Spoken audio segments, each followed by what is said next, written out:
শেখ হাসিনার পদত্যাগপত্র কোথায়? এটা নিয়ে গত কয়েক মাস আগে খুব হুলস্থুল হয়েছে না? বলা হয় শোনা হয়, হ্যাঁ পদত্যাগপত্র আছে, পদত্যাগপত্র আছে। দুই পদত্যাগপত্রের কপিটা কোথাও দেখা যায়নি। কেন দেখা যায়নি? কারণ কি? এটা কি নাই? শেখ হাসিনা কি পদত্যাগ করে নাই? সেনাপ্রধান অনেকটা অন্তরালেই রয়েছেন। সেই অন্তরালে থাকা সেনাপ্রধানকে আজকে দেখা গেল চট্টগ্রামে রাষ্ট্রপতির কুচকাওয়াজ অনুষ্ঠানে বক্তব্য দিতে। কি বললেন তিনি? অনেকদিন পর প্রায় 7-8 মিনিটের বক্তব্য শোনা গেল সেনাপ্রধানের। সেখানে কি বিশেষ কোনো বার্তা পাওয়া গেল? ইউনূস সরকার যে আওয়ামী লীগের রাজনৈতিক কার্যক্রম নিষিদ্ধ করেছে, মিছিল মিটিং সমাবেশ নিষিদ্ধ করেছে, মত প্রকাশের স্বাধীনতাকে সীমিত করেছে, তা নিয়েও উদ্বিগ্ন জাতিসংঘ। কাজেই ডক্টর ইউনূসের সামনে বিপদ বহুবিধ, লজ্জা পাবার তার কারণ আছে। ডক্টর ইউনূসকে আসলে সামনে আরো অনেক লজ্জায় পড়তে হবে। সরকার যে সমস্ত কর্মকাণ্ড করছিল, সংস্কার, এনসিপিকে শক্তিশালী করা, তারপরে এটা নির্বাচনের যে আয়োজন, এ পুরোটাই ভণ্ডুল হতে বসেছে। আওয়ামী লীগ নিষিদ্ধ, আওয়ামী লীগের নিবন্ধন স্থগিত, তা সত্ত্বেও আওয়ামী লীগকে নির্বাচনে অংশগ্রহণের সুযোগ দেওয়ার চেষ্টা চলছে বা এরকম আলাপ আলোচনা হচ্ছে। এমনকি প্রফেসর ইউনূস এই বিষয়ে নরম।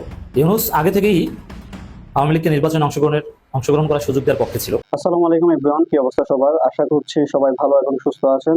প্রতিদিনের মতো আবারও আরেকটি নতুন ভিডিওতে আপনাদের সবাইকে স্বাগতম। আপনারা ইতিমধ্যে কিছু অংশ বিশেষ এবং টাইটেল এবং থাম্বনেল থেকে বুঝতে পেরে গিয়েছেন ভিডিওটি কতটা গুরুত্বপূর্ণ হতে যাচ্ছে এবং রাজনৈতিক যে চলমান পরিস্থিতি তারাও ধারাবাহিকতা আজকে আমাদের এই ভিডিওটি। আপনারা ইতিমধ্যে ভিডিওটি কিছু অংশ বিশেষ এবং টাইটেল থাম্বনেল থেকে বুঝতে পেরে গিয়েছেন ভিডিওটা কতটা গুরুত্বপূর্ণ, এবং পরবর্তী সম্পূর্ণ ভিডিওটা দেখলে আপনারা বুঝতে পারবেন কতটা গুরুত্বপূর্ণ এবং তথ্যবহুল। সম্পূর্ণ ভিডিওটি শুরু করার পূর্বে আমি আপনাদেরকে জানিয়ে রাখতে চাই, যারা আমাদের এই চ্যানেলটিতে নতুন অবশ্যই সাবস্ক্রাইব করে পাশে থাকবেন, এবং যারা ইতিমধ্যে সাবস্ক্রাইব করে ফেলেছেন আপনাদেরকে অসংখ্য ধন্যবাদ। তবে চলুন আমরা মূল ভিডিওটি শুরু করি। পদত্যাগপত্র কোথায়? এটা নিয়ে গত কয়েক মাস আগে খুব হুলস্থুল হয়েছে না? আইন উপদেষ্টা তিনি নিজে কথা বলতে বাধ্য হয়েছিলেন। বলা হয় শোনা হয়, হ্যাঁ পদত্যাগপত্র আছে, পদত্যাগপত্র আছে। দুই পদত্যাগপত্রের কপিটা কোথাও দেখা যায়নি। কেন দেখা যায়নি? কারণ কি? এটা কি নাই? শেখ হাসিনা কি পদত্যাগ করে নাই? এবং যে কারণেই দেখেন, জামাতে ইসলামী, আমি যেদিন কথা বলছি 22 জুন 2025, তার আগের দিন 21 জুন জামাতের পক্ষ থেকে বলা হয়েছে যে সংস্কার পূর্ণাঙ্গভাবে হতেই হবে, ভালোভাবে সংস্কার না হলে ফেসিবাদ ফিরে আসবে। এই কথাটা সরকারের উপদেষ্টারা বলেছেন, এবং বৈষম্যবিরোধী ছাত্র আন্দোলন হয়ে সমন্বয়ক হয়ে এখন এনসিপি নেতারা তারাও মাঝে মধ্যে বলেন। তারা নাহিদ ইসলাম আমার দেশকে একটা ইন্টারভিউ দিয়ে বলেছে যে তারা যে কোনো ভাবেই হোক প্রয়োজন হলে আবার বুলেটের সামনে দাঁড়াবে। মানে কেন? তাদের মধ্যে এই যে আমি সবসময় বলি যে একটা হঠাৎ জিনের ভয়, ভূতের ভয় টাইপের একটা অলৌকিক ভয়, ফেসিবাদ ফিরে আসবে। ফেসিবাদ মানে কি? ফেসিবাদ মানেই শেখ হাসিনা, ফেসিবাদ মানেই আওয়ামী লীগ। তাহলে সে আওয়ামী লীগ শেখ হাসিনা ফিরে আসবে, তারা সারাক্ষণ ধরফর কেন? এই ধরফর কি এমন কোনো কারণ আছে যে কারণে এই ধরফরটা তাদের মধ্যে বাড়ে? আপনি দেখেন, এই যে 13 ভোট, 2013 ভোট, 18 ভোট, 24 ভোট, এই ভোটগুলো হওয়ার পরে শেখ হাসিনা তো শত শত আদেশ নিষেধ দিয়েছেন, তার সরকার শত শত আদেশ নিষেধ দিয়েছে বা বহু অর্ডার সাইন করেছে। সেই অর্ডারগুলো কি এখনো আছে না? এখন তো বৈধভাবে আছে সেই অর্ডারগুলো। এই অর্ডার সব যে শেখ হাসিনা ক্ষমতা নেওয়ার পর থেকে আদ্য অবধি যা যা নির্দেশ দিয়েছেন সব বাতিল, এরকম কি কোনো ঘটনা ঘটেছে? ঘটেনি। তাহলে তিনি যে প্রধানমন্ত্রী ছিলেন, একটা সময় ছিলেন, এটা তো সত্য। এবার সে যদি পদত্যাগ না করে থাকে, পদত্যাগপত্র যদি কোথাও না থেকে থাকে, তাহলে ফেসিবাদ ফেরানোর জন্য আপনারা যে চেষ্টাগুলো করছেন, বা শেখ হাসিনা এবং আওয়ামী লীগকে ফেরানোর জন্য যে চেষ্টাগুলো করছেন, সবচেয়ে বড় চেষ্টা করছেন আওয়ামী লীগের কার্যক্রম নিষিদ্ধ রেখে। সেটাই কি এনাফ? সেটা দিয়ে কি সম্ভব সবকিছু মোকাবেলা করা? এখন কোন এক কালে যদি শেখ হাসিনা ধরলাম আসতে পারলো না, তার জীবন দশায়, তার বয়স যেরকম আছে এবং তার দলের যে অবস্থা, কিন্তু কোনো না কোনোভাবে কেউ সে প্রশ্ন করলো, ওই যে পদত্যাগ করে নাই, এটা তো একটা সমাধান জাতির হইতে হবে। এই সমাধান কি? আপনি জুলাই চার্টার করলেই তো সব শেষ হচ্ছে না, বৈধতা পাচ্ছে না, সেটা আগামী সংসদে গিয়ে তারপর বৈধতা পেতে হবে। তাহলে আগামী সংসদে কি শেখ হাসিনাকে নিয়ে এই টান দেওয়া হবে যে তিনি তার ওই সময় পর্যন্ত তার টেনিউর ধরা হবে? 5 বছরের জন্য তো করেছিল 24-এর নির্বাচনটা, এটাকে 5 আগস্ট 2024 পর্যন্ত ধরা হবে, এবং সেই সময় পর্যন্ত তাহলে যা কার্যক্রম তার ছিল সব বৈধ হয়ে যাবে। এই জন্যই আমরা বলছি যে ভবিষ্যতে, শুধু আজকে না, ভবিষ্যতে এখন আওয়ামী লীগের কার্যক্রম নিষিদ্ধ, জুলাই চার্টার করা হবে, সব দিক থেকে ফেসিবাদকে মোকাবেলা করার জন্য তাকে নির্বাচন করতে দেওয়া হবে না, সব মেনে নিলাম, কিন্তু ভবিষ্যতের জন্য যেন কোনোভাবেই আওয়ামী লীগ বা শেখ হাসিনা ফিরে আসতে না পারে, তার জন্য কি কোনো ব্যবস্থা করা হচ্ছে? এবং সেটার জন্য সবচেয়ে গুরুত্বপূর্ণ হয়ে উঠবে না যে ওই পদত্যাগপত্রটা সেটা আছে কোথায়, আদতে আছে কিনা? দেখেন, কোর্টে একটা রিট হয়েছে, সেই রিটে জানতে চেয়েছে যে এই সরকার যে বৈধ বলা হচ্ছে, যে সুপ্রিম কোর্টের মতামত নিয়েছিল, হাইকোর্টের আপিল বিভাগের মতামত নিয়েছিল, সেই মতামতের কপিটা কোথায়? সেই রিটের কিন্তু আদ্যবধি কোনো সমাধান হয়নি। এটা বিষয়ে সরকারের পক্ষ থেকে কোনো বক্তব্য পাওয়া যায়নি যে সরকারকে যে অবৈধ ইঙ্গিত করা হচ্ছে বা সরকারের আসলে সেই ম্যান্ডেট আছে কিনা ইঙ্গিত করা হচ্ছে। এই যে এত এত দুনিয়ার কাজ তার হাতে নিয়েছে, বিশাল বিশাল জাতি বদলে দেওয়ার কাজ। বাংলাদেশের সংবিধান সংশোধন যারা করেছেন তালিকাটা যদি দেখেন 48-39 সদস্যের সদস্য, আর আজকে যারা সংবিধান সংস্কার এবং সংস্কার কমিশনের মেম্বার ছিল, দুই পাল্লায় রাখলে একটা আকাশ পাতাল পার্থক্য হবে। সেই মানুষগুলোর নামই অন্য মহত্বের।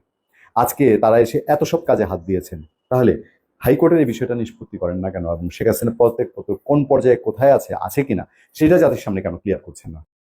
আওয়ামী লীগ নিষিদ্ধ, আওয়ামী লীগের নিবন্ধন স্থগিত, তা সত্ত্বেও আওয়ামী লীগকে নির্বাচনে অংশগ্রহণের সুযোগ দেওয়ার চেষ্টা চলছে বা এরকম আলাপ আলোচনা হচ্ছে।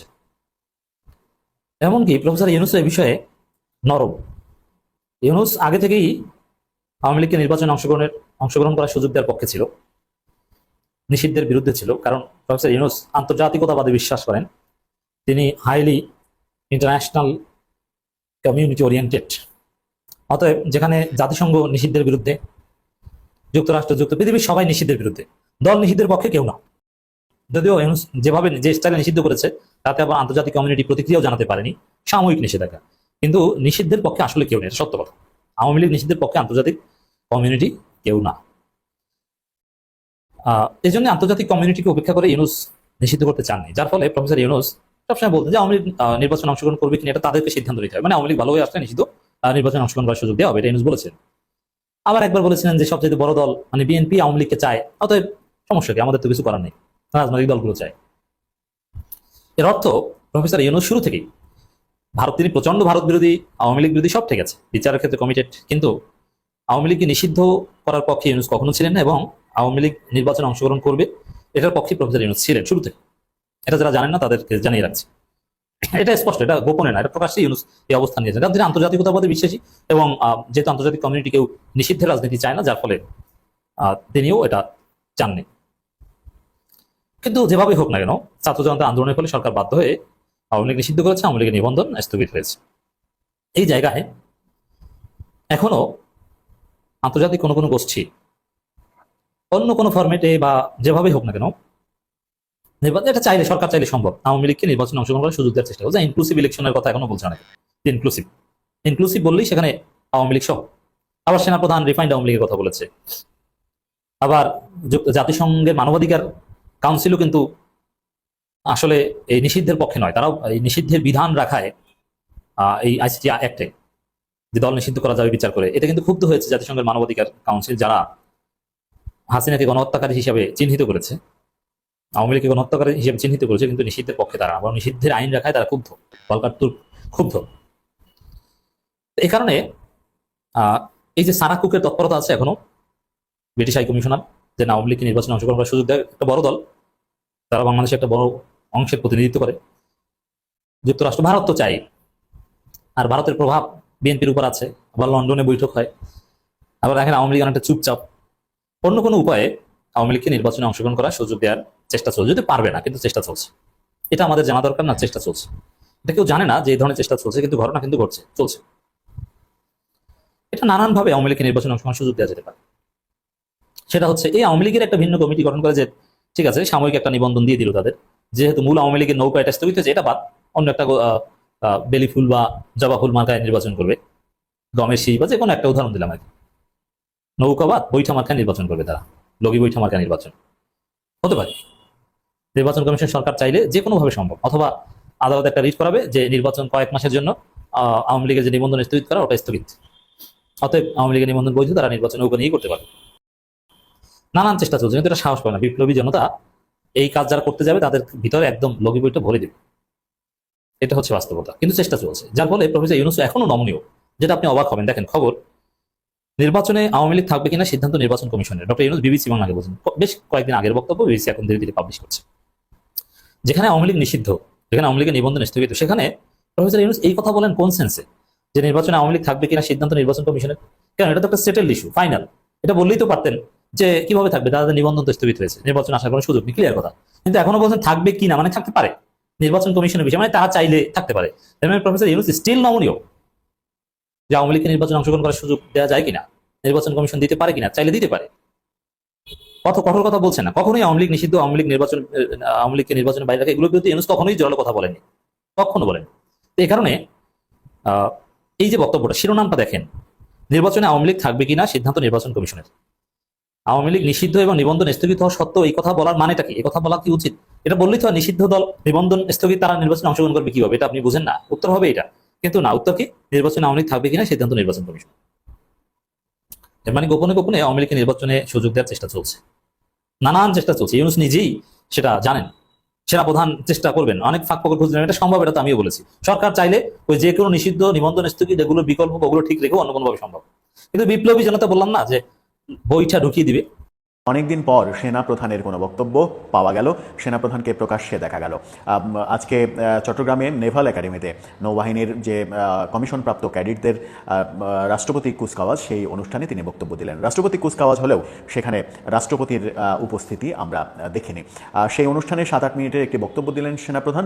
সেই বক্তব্যে তিনি দেশের রাজনৈতিক পরিস্থিতি এবং সার্বিক কোনো অবস্থা নিয়ে সরাসরি কোনো কথা বলেননি। ক্যাডেটদের উদ্দেশ্যে নানা রকমের উপদেশমূলক বক্তব্য দিয়েছেন এবং উল্লেখযোগ্য ব্যাপার এখানে একটাই, সেটা হচ্ছে যে তিনি বক্তব্য শুরু করেছেন মহান স্বাধীনতা যুদ্ধের শহীদ এবং দেশে বিদেশে বাংলাদেশের সার্বভৌমত্ব রক্ষার জন্য যারা প্রাণ দিয়েছেন তাদের স্মৃতির উদ্দেশ্যে, স্মৃতি স্মরণ করে তাদের স্মৃতির প্রতি শ্রদ্ধা জানিয়ে তিনি বক্তব্য দিয়েছেন। এর আগেও সেনাপ্রধানের একাধিক বক্তব্য আমরা দেখেছি। তার বক্তব্য নিয়ে অনেকে বিতর্ক করার চেষ্টা করেছেন যে তিনি ৭১-এর মুক্তিযুদ্ধের কথা বলছেন, মুক্তিযুদ্ধের শহীদদের স্মৃতির উদ্দেশ্যে শ্রদ্ধা জানাচ্ছেন, কিন্তু ২৪-এর জুলাই আন্দোলনের শহীদদের শ্রদ্ধা জানাচ্ছেন, এরকম অনেক বিতর্ক উঠেছে। কিন্তু সেনাপ্রধান তার জায়গায় এখনও বলিষ্ঠ ভূমিকাতেই আছেন, এমনটাই মনে হলো। তিনি মহান মুক্তিযুদ্ধের শহীদদের শ্রদ্ধা জানালেন এবং তিন বাহিনীর বিভিন্নভাবে দেশে বিদেশে যারা শহীদ হয়েছেন, দেশের সার্বভৌমত্ব রক্ষার জন্য যারা শহীদ হয়েছেন,